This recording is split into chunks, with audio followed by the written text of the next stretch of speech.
Irland. Eine Insel gezeichnet von Geschichte, Kämpfen und Liedern. Hier zwischen Burgen, Mooren und alten Wäldern entstand eine Kampfkunst, die so einzigartig ist wie das Land selbst, Irish Stick Fighting, im gälischen Patriarch. Es ist die Kunst, in Shillelagh den irischen Stock zu führen. Doch es ist mehr als Kampf, es ist Erinnerung, Kultur und Lebensweg. Die Reise in die Welt des Irish Stick Fighting führt tief in die Geschichte Irlands.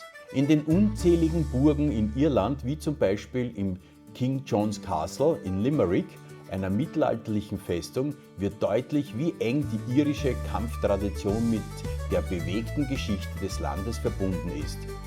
Mit Belagerung, Widerstand und den ständigen Suche nach Selbstbehauptung. Irish Stick Fighting ist eine irische Stockkampfkunst, die mit einem Shillelagh praktiziert wird. Ursprünglich diente dieser Stock nicht als Wanderstock oder Spazierstock wie heute, sondern als Waffe zur Verteidigung. Der Shillelagh entstand in Irland. Seinen Namen hat er von dem gälischen Wort Anführer eines Volkes. In dem Dorf Shelagh begegnen wir den legendären Stöcken, die traditionell aus Eiche oder Schwarzdorn gefertigt wurden.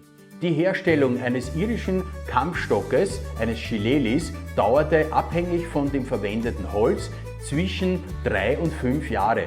Früher hat man den Holzstock mit Whiskybutter eingelassen und hinter dem Kamin zum Trocknen aufgestellt, um diese dunkle Patina zu erzeugen.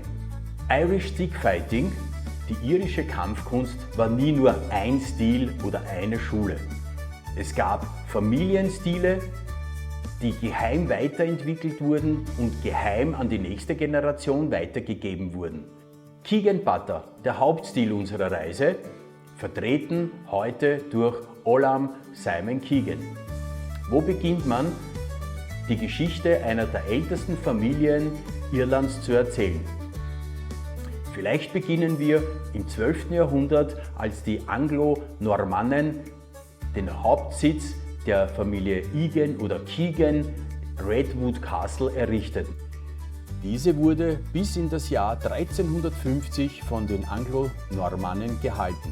Dann übernahmen die Egans die Herrschaft über die Region und die Herrschaft über die Burg Redwood Castle. Hier liegt die Wurzel des Clan Egan, heute Keegan, einer Familie, die über Jahrhunderte als Breons, Rechtsgelehrte und Bewahrer des alten irischen Gesetzes bekannt waren. Diese Verbindung vom Recht, Wissen und Verteidigungskunst prägt den Charakter der Keegans bis heute.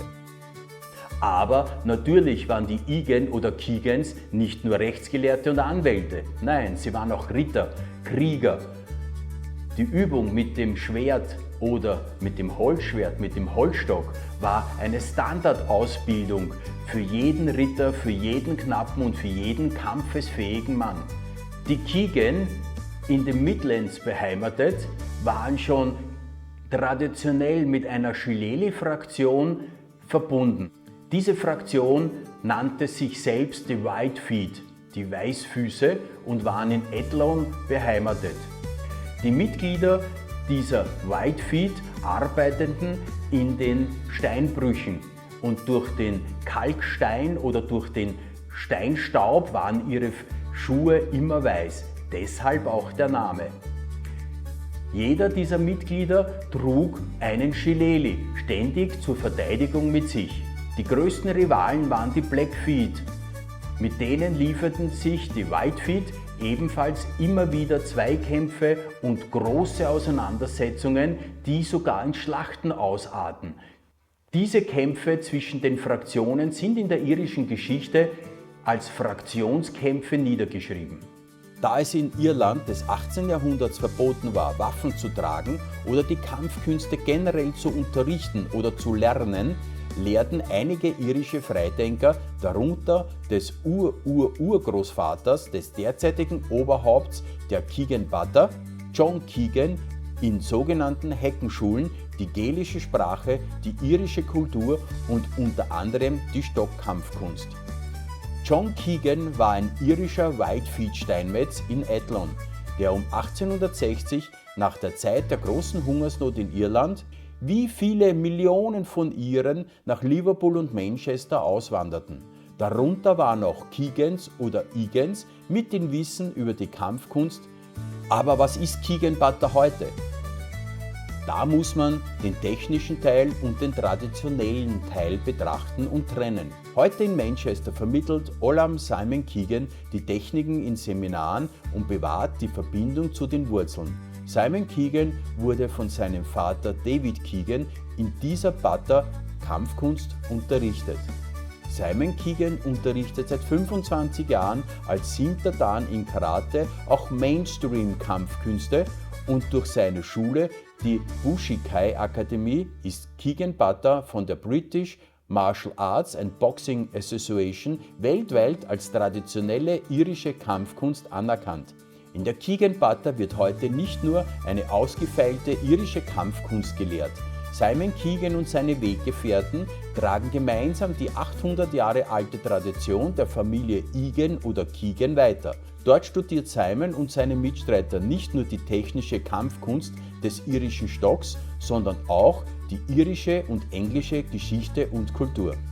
Simon Keegan ist nicht nur das Oberhaupt der Keegan Butler und Bestsellerautor vom Buch Pen and Dragon, The Real King Arthur of North, sondern auch Oberhaupt, Häuptling und Bewahrer von vielen anderen Clans. Basis der Keegan Butler ist heute das Training mit dem Shillelagh, mit dem irischen Kampfstock. Schläge, Blöcke, Stiche, Hebel oder Würfe sind die Grundsäulen dieses sehr effizienten Verteidigungssystems. Effektive Techniken, die auf engstem Raum eingesetzt werden können, werden genauso gelehrt wie peitschenähnliche Hiebe und Stiche. Zusammenfassend kann man sagen, heute existieren einige Schulen, die Irish Stick Fighting unterrichten. Doch nur wenige unterrichten die Tradition, die Geschichte und die Kultur dieser Kampfkunst. Manche bleiben bei den Schlag- und Blocktechniken. Andere wie die Keegan Butler verbinden die Kampfkunst mit dem Studium der irischen, japanischen oder englischen Geschichte. Irish Stick Fighting ist daher mehr als nur Kampfkunst. Es ist ein Weg, sich selbst zu entwickeln, eine Gemeinschaft zu finden und gemeinschaftlich einen Weg zu gehen. In der Übung, in deinem Lebensstil und in deiner Einstellung.